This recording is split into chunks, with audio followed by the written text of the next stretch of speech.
माझी साडेसाती सुरू झाली, माझं काहीतरी वाईट होईल, माझं काहीतरी होईल.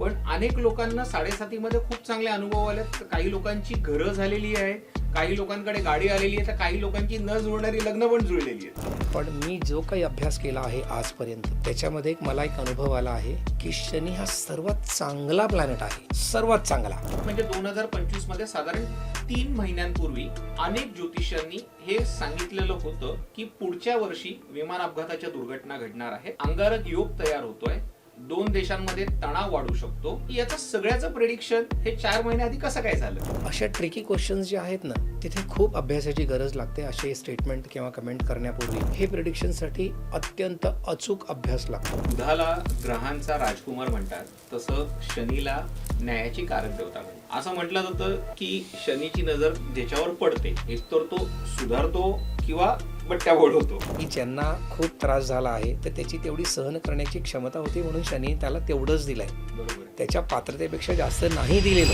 नमस्कार, मी तुषार शेटे. सिविक मिररच्या या विशेष कार्यक्रमात आपलं स्वागत आहे. गेल्या काही दिवसांमध्ये अशा काही घटना घडलेल्या आहेत की प्रत्येकाला असं वाटायला लागलंय, यार माझ्याच बरोबर हे का होतंय, माझ्या मागले लागलेली साडेसाती केव्हा संपेल.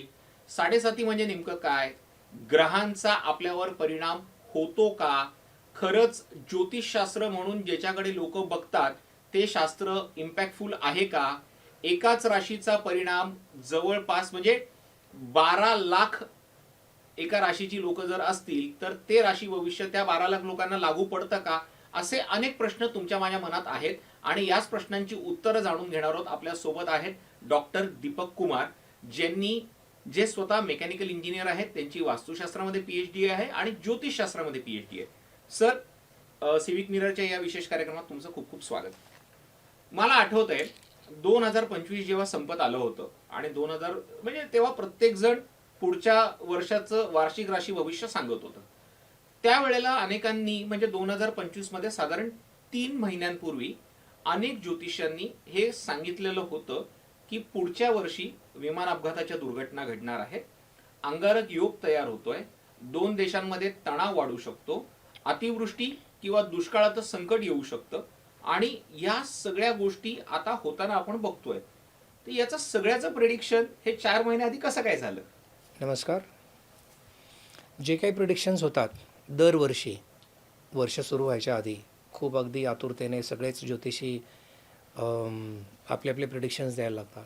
त्याच्यात जर तुम्ही बघितलं असेल तर ते स्टँडर्ड वाक्य वापरतात.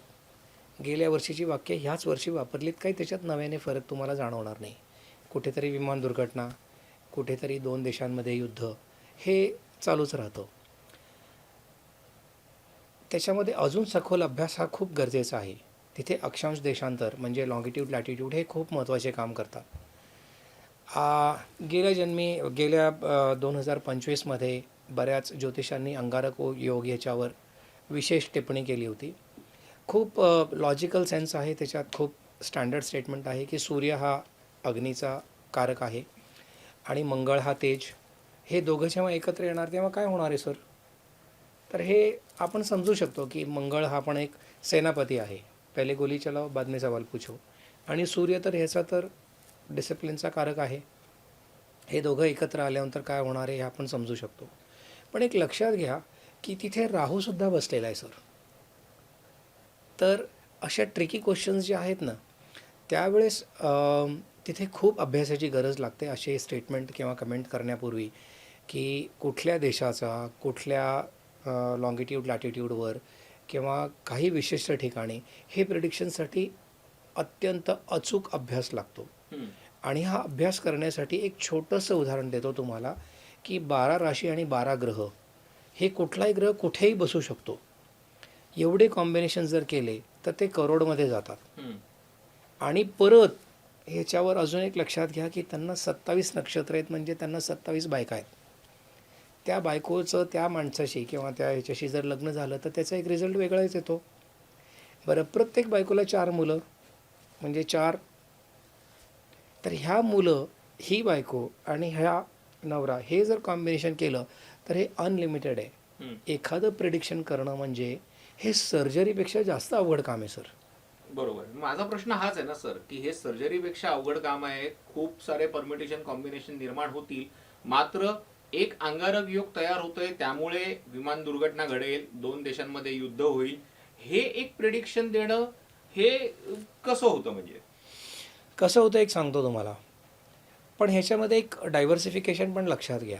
जेव्हा जनरल प्रिडिक्शन्स होतात, 125 कोटी जनता जर आपण धरली, समजा मीन राशीला आपण सांगितलं की आज मीन राशीचे लोक किंवा ह्या महिन्यामध्ये ट्रॅव्हल करणार आहेत, तर 12 लाख लोक खरंच ट्रॅव्हल करणार आहेत का? किंवा बाकीच्या राशी ट्रॅव्हल नाही करणार आहेत का? मुंबईमध्ये तर 90% लोकांना ट्रॅव्हल करावंच लागतं, मग त्याची राशी कुठली असो.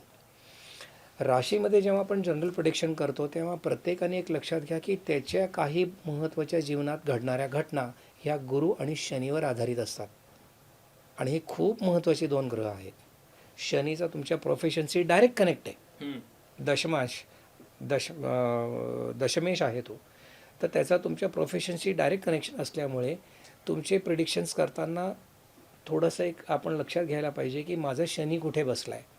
आज 7.5 कशी चालू होते तुम्हाला सांगतो. ज्या राशीमध्ये आता तो मीनेमध्ये आहे, ज्या राशीमध्ये शनी आहे त्याच्या पुढच्या राशीमध्ये आणि मागच्या राशीमध्ये जर गोचरीचा शनी आला तर तो शनी एका राशीमध्ये 2.5 वर्ष असतो. हे जरा जास्त टेक्निकल होईल, पण थोडक्यात सांगण्याचा प्रयत्न म्हणजे एका राशीमध्ये शनी 2.5 वर्ष असतो. 3 रास तो कवर करतो. ज्या राशीमध्ये ॲक्च्युअल शनी आहे तिथे, तिथून चंद्र आहे तिथे. तुमचे जर मीन राशीच्या आधी जी कुंभरास येते म्हणून ती कुंभराशी 2.5 वर्ष, मीनेला आत्ता तो शनी चालू आहे त्यामुळे मीनेचे 2.5 वर्ष, आणि मेष पुढची जी रास आहे मेष त्याची 2.5 वर्ष, असं मिळून 7.5 वर्ष होतात ते. लक्षात घ्या. तेवढंच नाही, त्याची ढय्या पण लागते. बरोबर आहे. तर ज्या लोकांची ढय्या लागली आहे किंवा ज्या लोकांचा शनी ला सोडून त्याचा गुरु किंवा त्याचा जो कारक आहे जर त्यांनी विपरीत राजयोग जर केला असेल, ह्या लोकांना चांदीच चांदी आहे. म्हणजे माझ्या मित्राने कॅश डाऊन पेमेंटमध्ये मर्सिडीज घेतली, माझ्या दुसऱ्या मित्राने 7.5 चांगलं खूप छान घर बांधलं. तर हे बेनिफिशियल सुद्धा असतात. एक्झॅक्टली, मला हाच प्रश्न विचारायचा. लोक घाबरतात, माझी 7.5 सुरू झाली, माझं काहीतरी वाईट होईल, माझं काहीतरी होईल. पण अनेक लोकांना 7.5 मध्ये खूप चांगले अनुभव आलेत. काही लोकांची घरं झालेली आहे, काही लोकांकडे गाडी आलेली आहे, तर काही लोकांची न जुळणारी लग्न पण जुळलेली आहेत. ह्याचा एक खूप छान उदाहरण असं आहे की नुसतं जनरल प्रिडिक्शन बघण्यापेक्षा एक थोड्याशा काही गोष्टी समजून घेणं गरजेचं आहे की तुमच्या राशीमध्ये विपरीत राजयोग आहे का. तुमची जी रास आहे मीन, त्याचा चंद्र कुठे, त्या राशीच्या बाकीच्या गोष्टी कुठे, त्या खूप महत्त्वाच्या आहेत. गुरु कुठे आहे, कारण की गुरु हा देणारा आहे, गुरु हा वाढवणारा आहे. पण शनी विपरीत राजयोग करत असेल तर वाढवणार आहे. पण शनी जर विपरीत राजयोग करत नाही आहे तर मात्र तुमची खैर नाही. जर तुम्हाला जर सिंह, मंगळ ह्या ज्वलंत राशी आहेत, धनु ह्या ज्या राशी आहेत ना, ह्या सूर्याच्या किंवा ह्याच्या प्रभावामध्ये असतात, अग्नितत्वाच्या. ह्याचं शनीचं जमतच नाही. तर ह्या राशींनी काय करावं, मग ह्यांची थोडीशी सर्कस होणार आहे. पण मी जो काही अभ्यास केला आहे आजपर्यंत त्याच्यामध्ये मला एक अनुभव आला आहे की शनी हा सर्वात चांगला प्लॅनेट आहे, सर्वात चांगला. तो तुमच्या कर्मांना पूर्ण क्लिन्स करून टाकतो. तो तुमचे आजपर्यंत जे काही नेगेटिव्ह तुम्ही निर्माण केलेलं असेल, कळत नकळत निर्माण झालं असेल, त्याला सगळ्यांना तो नलिफाय करण्याचं काम फक्त शनी करू शकतो. बाकी तो दुसरा कुठलाही ग्रह करत नाही. तुमची एकदा 7.5 संपली ना, तर तुम्ही असं लक्षात घ्या की तुम्ही नवीन कर्म करायसाठी तयार झालात. तुम्ही निर्माण झालात एक नवीन विश्व निर्माण करण्यासाठी. तर तुमची जी काही सत्वपरीक्षा चालू आहे, तुम्हाला घडवण्याचं काम हा फक्त शनी करत आहे. तर तुम्ही त्याला घाबरायला नाही पाहिजे. शनी इतका मला का आवडतो तुम्हाला सांगू. शनी काय माहिती आहे का, तो दंडाचा अधिकारी. त्याला कसं डील करायचं सांगू का, एक सिक्रेट सांगतो आहे. तुम्ही सकाळी सूर्योदयाला जिममध्ये जा. सूर्योदयाच्या आधी, सूर्योदय झाल्यानंतर नाही, सूर्योदय झाल्याच्या आधी तुम्ही जिममध्ये जा. सूर्य हा डिसिप्लिनचा कारक आहे. तर तुम्ही सूर्याला बाय डिफॉल्ट प्रसन्न करताय. सूर्य म्हणजे आत्म्याचा कारक आहे. त्याच्यानंतर तुमच्या जिममध्ये गेल्यानंतर तुमचं जे काही वय असेल त्याच्या 1.5 पट, तुमचं वय जर 10 असेल तर 15 वर्ष, जर 20 असेल तर 30 वर्ष, 30 मिनटं, तेवढी मिनटं तुम्ही कष्ट करायची आहेत. शनी काय सांगतो तुम्हाला, तू कष्ट कर, मी तुला देतो. त्यांनी हे नाही सांगितलं की तू जिममध्ये कष्ट नको करू. असं लिहिलं आहे का कुठे. माझ्याकडे 4 वेद आणि 18 पुराण आहेत, त्याच्यात कुठे नाही लिहिलं. त्यांचं काय म्हणणं आहे, तू कष्ट कर. हे बघा, ही अशी कष्ट केल्याने ना हाताला हे असे येतात. तर कष्ट करणं मॅन्डेटरी आहे. तर तुम्ही जिममध्ये जा, तुमच्या शरीरामध्ये तुम्ही कुठल्या लेवलला आहात त्याप्रमाणे 6 लिटर साधारणपणे रक्त असतं. त्याला तुम्ही डबल स्पीडनी पळवा, म्हणजे तुमचा श्वास वाढला पाहिजे. रक्त जेव्हा डबल स्पीडनी पळतंय ना, तेव्हा काय होतं, घर्षणामुळे उत्पन्न होणारी ऊर्जा म्हणजे मंगळ. Heat generated due to friction is Mars. तर तुमचे जे काही दिवसभरामध्ये कोणाची भांडणं होणार असतील, क्लॅशेस होणार असतील, ते बंद होऊन जातील. तिथे मंगळ तुमचा शांत होतो. घर्षणामुळे उत्पन्न होणारी ऊर्जा म्हणजे मंगळ, हे लक्षात घ्या. तुम्ही मंगळाला पण सॅटिस्फाय केलं तुमच्या शरीरातल्या कर्म किंवा करता ह्याला. आता ह्या घर्षणामुळे जी काही ऊर्जा निर्माण झाली, त्या ऊर्जेमुळे काय निर्माण झालं माहिती आहे का? एक सगळ्यात महत्त्वाचा भाग म्हणजे घाम. घामाचा दुर्गंध म्हणजे शनी. जेव्हा तुम्ही या घामाचा सुवास दुर्वास जो काही असेल तो जेव्हा 30 मिनटं घेताय ना, तर तुम्ही शनीला प्रसन्न नाही करत, अतिप्रसन्न करताय. पण मग अनेक जण असं सांगतात की शनीला प्रसन्न करायचं असेल तर तिळाचं तेल व्हायचं, पिंपळाच्या झाडाखाली हा दिवा लावायचा. म्हणजे हे अगेन पुन्हा शास्त्र झालं आणि इथे तुम्ही कर्माबद्दल बोलताय. हे पण शास्त्र आहे. तेल इज करेक्ट. अंडरग्राऊंड ज्या काही गोष्टी आहेत त्या शनीच्या अंमलाखाली येतात. करेक्ट आहे. कचरा, दुर्गंध, जमिनीखालचं तेल, हे सगळं शनीच्या अंमलाखाली येतं. पण त्याच्यातलं विशिष्ट तेल सांगितलं आहे. आणि ते तेल, मी शनीच्या मंदिरात गेलो होतो माझ्या मित्राबरोबर. तर त्यांनी तो असा मस्त 18 लिटरचा डबा घेतला. त्या दुकानदाराच्या माणसाने त्या मंदिरात पोहोचवला आणि मंदिरात गेल्यानंतर त्या पुजाऱ्याने घेतला आणि त्या पुजाऱ्याने डबा त्या शनीच्या ह्याच्यावर असा धडाधडा ओतून टाकला. मला कळलंच नाही हे तेल कोणाचं.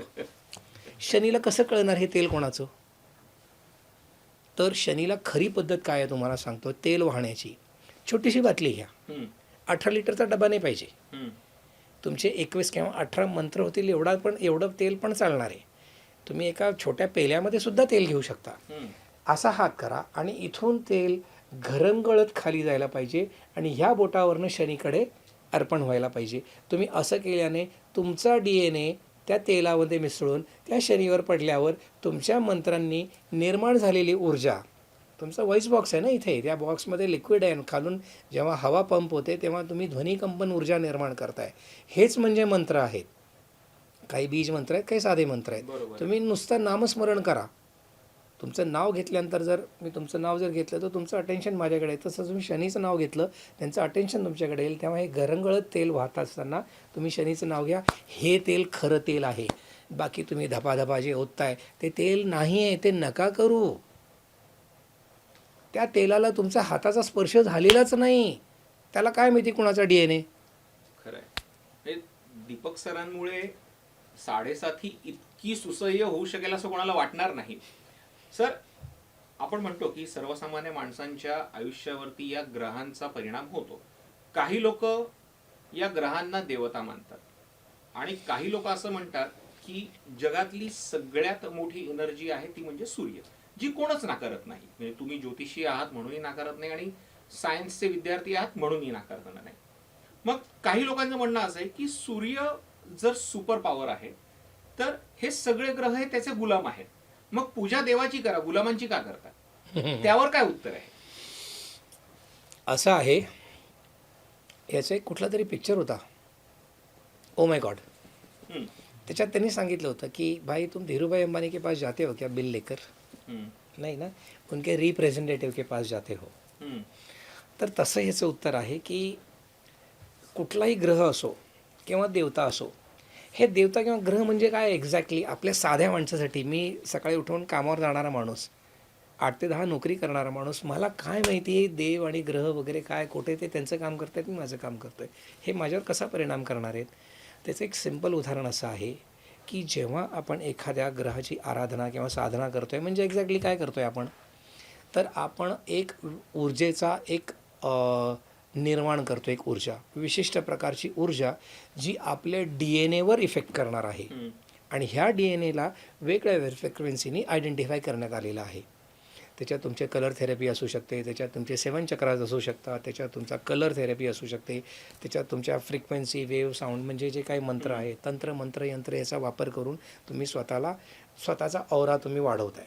आता एक खूप छान उदाहरण, नरेंद्र मोदी सर ह्यांच्यासारखी कितीतरी लोक चहा विकत असतील नाही स्टेशनवर. किती झाले प्रधानमंत्री?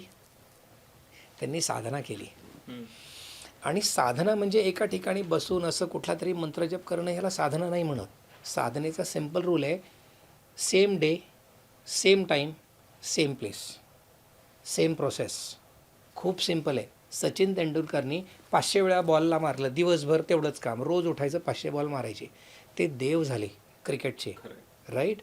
सो साधना म्हणजे एका ठिकाणी बसल्याने मंत्रजाप केला इज द सिम्पलेस्ट मेथड म्हणून लोक फॉलो करतात. पण कोणीतरी जिमला जातं, कोणी स्विमिंगला जातं, कोणी अभ्यास करतं, कोणाचे आपापले हाऊस आहे त्याप्रमाणे ते तुम्ही त्याला आपल्या हॉबीला तुम्ही प्रोफेशन बनवू शकता. इज अ मेडिटेशन ओनली, काही वेगळं काम नाही आहे. आता जेव्हा तुम्ही ह्या साधना, हे जे इथे व्हॉईस बॉक्समधून जे काही मंत्र उच्चार होतात, ह्यांनी एक साधा माणूस तेवढं एक सिम्पलेस्ट मेथड आहे म्हणून ती आपण सगळ्यांना सुचवतो, बरोबर, की ही रेमेडी म्हणून करा.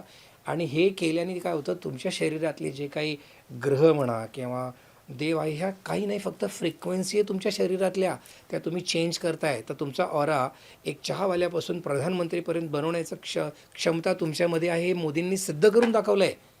तुम्ही पण फॉलो करू शकता. तुम्हाला जर असं करायचं आहे तर तुम्ही साधना करा, तुमची ऊर्जाचं वलय वाढवा आणि ते वलय खूप छान असं वाढू शकतं. आणि जर खराब करायचं आहे तर तुम्ही शिव्या द्यायला लागा, तुमचं वलय खराब होत जाईल, डॅमेज होत जाईल, मग लोक तुमच्याशी बोलणार नाही, नकारात्मक ऊर्जा निर्माण होईल. हे तुमच्या स्वतःमध्ये कॅपॅसिटी आहे, त्याला चांगलं करायचं आहे का वाईट करायचं आहे. मला एक प्रश्न विचारायचा सर, आता तुम्ही साधनेचा विषय काढला. आता काही लोक म्हणतात, म्हणजे अनेक ऋषीमुनींनी तर वर्षानुवर्ष तपश्चर्या केलेली होती, म्हणजे त्या तपश्चर्याची फोड करायची म्हटली तर 12 वर्ष ते एकच साधना करत होते, म्हणून ते एक तप आणि ती तपश्चर्या असं त्याची फोड होऊ शकते. पण मग आजच्या धकाधकीच्या जीवनात जर कोणाला तितकं शक्य नसेल तर मग एखादा डोळे बंद करून एकाग्र होऊन 5 मिनिटं शांत बसणं हे महत्वाचं आहे, की सोवळं नेसून बाकीच्या गोष्टी करून 1.5 तास 2 तास पूजा करणं हे महत्वाचं आहे? आधी आपण समजूया की आंघोळ झाल्यावर आपण पूजा का करतो. तर जेव्हा आपण आंघोळ करतो ना, तेव्हा आपले जे मायक्रोपोर्स म्हणतात ना त्याला, ते मायक्रोपोर्स आहेत ते ओपन होऊन जातात. आणि जेव्हा हे ओपन होतात ना, तेव्हा त्याच्यावर जे काही ध्वनी, कंपन, ऊर्जा जे काही त्याच्यावर होतं ना, त्याचा सरळ प्रभाव तुमच्या DNA वर होतो. म्हणून आंघोळ केल्यावर तुम्ही पूजा केली तर ती जास्त फलदायी ठरते. आता समजा तुम्ही दिवसभर बाहेर फिरलात मुंबईच्या गर्दीमध्ये, सगळं कार्बन डायऑक्साईड शरीरावर घेऊन फिरताय आणि तशात येऊन जर तुम्ही सगळं असं अशा परिस्थितीमध्ये जर तुम्ही पूजा केली तर ती खरंच तुम्हाला फलदायी ठरणार आहे का? नाही. तर पूजेसाठी हे पंचा वगैरे हे सगळं ओके आहे, की सर्टन एक्सटेंट आपण क्लिनलीनेसला इम्पॉर्टन्स देतो आहे, नाही की त्या प्रोसेसला किंवा मेथडला. तर ह्या क्लिनलीनेस जेवढं तुम्ही ठेवाल तेवढी सकारात्मक ऊर्जा बाय डिफॉल्ट ते एन्व्हायरमेंटल एनर्जी क्रिएट होतेच तुम्हाला नेक्स्ट लेवलला जाण्यासाठी. आणि एक साधी गोष्ट सांगतो, 6 गोष्टी ज्या मी मागच्या वेळेस सांगितल्या होत्या, म्हणजे काय, अज्ञानता, आळस, अहंकार, सेक्स, क्रोध आणि ईर्ष्या, ह्या 6 गोष्टींचं निर्माण माणसाच्या मनामध्ये झालेलं आहे. ह्या करायला माणसाला फारसे एफर्ट्स नाही घ्यावे लागत. तर ह्या 6 ज्यांनी मान्य केला, 6 मान्य म्हणजे सामान्य, तो सामान्य माणूस झाला. ज्यांनी 6ला धारण केलं तो साधारण झाला. ज्यांनी या 6ला अधू केलं ते साधू झाले. आणि ज्यांनी या 6चा अंत केला ते संत झालेत. हे संत म्हणजे काय आहे, तर तुम्ही षडरिपू गाळून पाडल्यात. तुम्ही अज्ञानता दूर केली, आळस, अहंकार दूर केला, सेक्स, क्रोध, ईर्ष्या हे दूर केलं, म्हणजे तुम्ही संत झालात. एक्झॅक्टली मेडिटेशन म्हणजे काय, तर तुमचं शरीर लाईफ आफ्टर डेथ, मी त्याचा एक सेशन अटेंड केला होता, त्याच्यानंतर मी त्याच्यावर थोडासा अभ्यास केला आणि मला हे खूप छान जाणवलं की मन तुमचं जे आहे, गीतेमध्ये सुद्धा म्हटलं आहे की 1 सेकंदाच्या 6व्या भागापर्यंत तुम्ही नियंत्रण करू शकता. पण ज्या मिनटाला तुम्ही त्याची क्षमता वाढवता तेव्हा तुमच्या कॅपॅसिटीज ह्या आपोआप वाढायला लागतात. तर मनाला स्थिर मन आणि शांतचित्त हेच म्हणजे मेडिटेशन. सुंदर. सर, ग्रहांचं गोचर होतं किंवा एखादा ग्रह वक्री असेल तर तो मार्गी होतो, त्याचा इम्पॅक्ट लोकांवरती कसा पडतो? समजा मला सवय आहे अशा चालत्या बसमध्ये ट्रॅव्हल करायची, लोकलमध्ये बसमध्ये ट्रॅव्हल करायची किंवा विमानात ट्रॅव्हल करायची. समजा त्याचं रिव्हर्समध्ये चालायला लागलं तर will I be comfortable? No. Exactly ते वक्री. ओके. आलं लक्षात? ती बस रिव्हर्समध्ये चालली आहे, मी कम्फर्टेबल नाही आहे ना, कारण की मला असं नेहमी पुढे पुढे बघायची सवय आहे. त्या केसमध्ये अशी बस मागे मागे चालली आहे तर I will not be comfortable. Exactly ते वक्री आहे. आता ज्या लोकांचा जन्म याला खूप महत्त्व देतो मी, कारण की राशी 3 प्रकारच्या, सगळ्या लोकांसाठी सांगतो हे, त्यांच्या ज्ञानात थोडीशी भर पडावी. 3 प्रकारच्या राशी खूप प्रचलित आहेत. त्याच्यातली तुम्ही एक समजून घ्या रास म्हणजे काय. तर एक आहे सायन आणि निर्यन आणि नावरास. तर सायन निर्यन आपण थोडंसं हे ठेवूया. एक आहे पाश्चात्य देश, म्हणजे त्यांची महिन्याभराची एक राशी. एक असते नावरास, माझं नाव राजेश, रमेश, सुरेश, अलका, रचना, जे काही नाव असेल ते, त्या नावरास एक झाली. पण नावराशीचा फरक पडायला 12 वर्ष लागतात. हां. तर एक तप 12 वर्षाचा, एक जन्म 12 वर्षाचा. तर मुलगी 12 वयामध्ये आल्यानंतर ती वयात येते. तसं गुरुची एक प्रदक्षिणा 12 वर्षाची. तर असं एक लक्षात घ्या की स्त्रिया पण म्हणतात की 7 जन्मासाठी नवरा मिळू दे. अरे तिचं जेव्हा वय 12 झालं जेव्हा ती वयात आली, त्याच्यानंतर जर 12 गुणिले 7 केलं प्लस तिचं ओरिजिनल वय, सो यू आर ऑलमोस्ट 96. तर त्याचा अर्थ असा आहे की निदान हा जन्मी तरी हा नवरा असू दे. 7 जन्म गुणिले 12 वर्ष, प्रत्येक जन्म 12 वर्षाचाच धरला आहे. मेडिकल सायन्स सांगतं की तुमची पूर्ण बॉडी 12 वर्षात रिप्लेस होऊन जाते.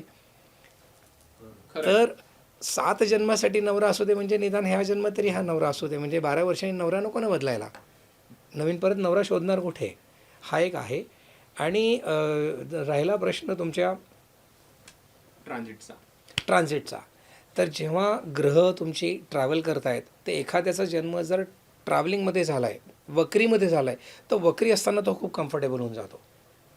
आणि एखादा व्यक्ती जर गोचरीमध्ये आहे तर तो गोचरीमध्ये कम्फर्टेबल राहतो. तर कम्फर्टेबल राहतो म्हणजे काय, तर तुम्हाला त्याचे बेनिफिट मिळतात. You are in a comfort position. Sir, जसं बुधाला ग्रहांचा राजकुमार म्हणतात, तसं शनीला न्यायाची कारक देवता म्हणतात. असं म्हटलं जातं की शनीची नजर ज्याच्यावर पडते, एकतर तो सुधारतो किंवा बट्ट्याबोळ होतो. पण आत्ताच्या या ट्रान्झिटचा जर विचार केला तर काही तासांपूर्वी, काही दिवसांपूर्वी शनी काही राशींसाठी अस्त झालेले आहे. मग आपण असं म्हणूया की एक माणूस प्रचंड टेन्शन देतोय, तो माणूस आता बाजूला गेलाय, मग बाकीच्यांची मजा असली पाहिजे, पण मग अस्त झाल्यानंतरही त्या राशींना त्रास का होतोय? एक लक्षात घ्या की शनी यांना खरंच मला खूप छान आवडतो ग्रह. त्याचं अजून एक कारण सांगतो. मला 2 मुली आहेत. त्यांची फिजिकल कॅपॅसिटी, शारीरिक क्षमता आणि बौद्धिक पात्रता ही मला दोघांचीही माहीत आहे. मी त्यांना तेवढंच वजन देतो जेवढी त्यांची क्षमता आहे, त्याच्यापेक्षा जास्ती देत नाही. मग अशी जी लोकं आहेत की ज्यांना खूप त्रास झाला आहे, तर त्याची तेवढी सहन करण्याची क्षमता होती म्हणून शनी त्याला तेवढंच दिलं आहे. बरोबर. त्याच्या पात्रतेपेक्षा जास्त नाही दिलेलं. एक लक्षात घ्या. दुसरं काय आहे की तुमची क्लिन्झिंग प्रोसेस आहे. दूध जे आहे ना सर, ते दूध 80 रुपये लिटर मिळतं. करेक्ट आहे. त्याला जेव्हा मंथन होतं ना, घर्षण होतं, थोडंसं घुसळतो आपण त्याला आणि त्याचं दही ते निर्माण होतं, तर त्याचं व्हॅल्यू ॲडिशन झालेलं असतं. मग तुम्ही याला नकारात्मक बघण्यापेक्षा तुम्ही सकारात्मक बघण्याचा का प्रयत्न करत नाही की माझ्या आज लाईफमध्ये जे काही घडामोडी घडत आहेत त्याच्यातनं काहीतरी एक नवीन निर्माण होणार आहे आणि मला त्याच्यासाठी सज्ज व्हायचं आहे. म्हणजे 2025मध्ये जे काही ड्रॉबॅक्स झाले ते 2026मध्ये आज आपण जे काही भोगतोय ते पुढे आपण ह्याच्यामध्ये खूप भयंकर भोगणार आहोत. हे तर नुसतं ट्रेलर आहे. असा करायचं ग्राह्य धरत नाही आपण. अरे आपल्याला स्वतःला निर्माण करायचं आहे. आणि आज तुम्ही बघा, मी त्या पिढीतला आहे जेव्हा आमच्याकडे रेडिओ आहे ना, असा अँटिना भिंतीवर लावून मग तो असा ऐकत होतो आम्ही. तो एवढा मोठा रेडिओ असायचा. आणि मी तोच माणूस आहे ज्यांनी रोबोट टेक्नॉलॉजी पण हँडल केलेली आहे. त्या आज AI सारखा आपण गोष्टी आपण हँडल करतो आहे. तेव्हा जशी काही ग्रोथ होते ना, तशी ग्रोथसाठी तुम्ही सगळ्यांनी सज्ज व्हायला पाहिजे. खरं आहे. आणि ह्याला निगेटिव्ह बघण्याच्या ऐवजी की माझी तयारी होत आहे. पाण्याची जी बाटली आहे ना, ती रेल्वे स्टेशनला 20 रुपयाला मिळते, तीच रेस्टॉरंटमध्ये 40ला मिळते, बिअर बारमध्ये 120ला मिळते, एअरपोर्टला गेला तर 400 रुपयाला मिळते. पाण्याची बाटली तीच आहे, फक्त जागा बदला. जागा बदला. म्हणजे खूप चांगलं आहे. म्हणजे आपण सुरुवातीला विषय जो होता शनीची 7.5 आली तर किती टेन्शन घ्यायचं, पण जसं सरांनी उदाहरणं दिली की 7.5 ही चांगली असते, ती तुम्हाला तयार करण्यासाठी असते. आणि इंग्रजीमधलं जे वाक्य आहे की एखाद्या माणसानी रडत राहण्यापेक्षा वाय मीच्या ऐवजी चूज मी जर असं म्हटलं तर त्याचा विकास नक्की होऊ शकतो, त्यांचं क्लिन्झिनेस जे आहे ते नक्की होऊ शकतं आणि खऱ्या अर्थानं त्यांच्या कर्माची फळं तर त्यांना मिळतीलच मिळतील, मात्र त्यासोबत एक नवीन आव्हान स्वीकारण्यासाठी ती व्यक्ती तयार होऊ शकते. तुम्हाला हा एपिसोड कसा वाटला आम्हाला कमेंट करून नक्की सांगा. तुर्तास इथेच थांबतोय. धन्यवाद.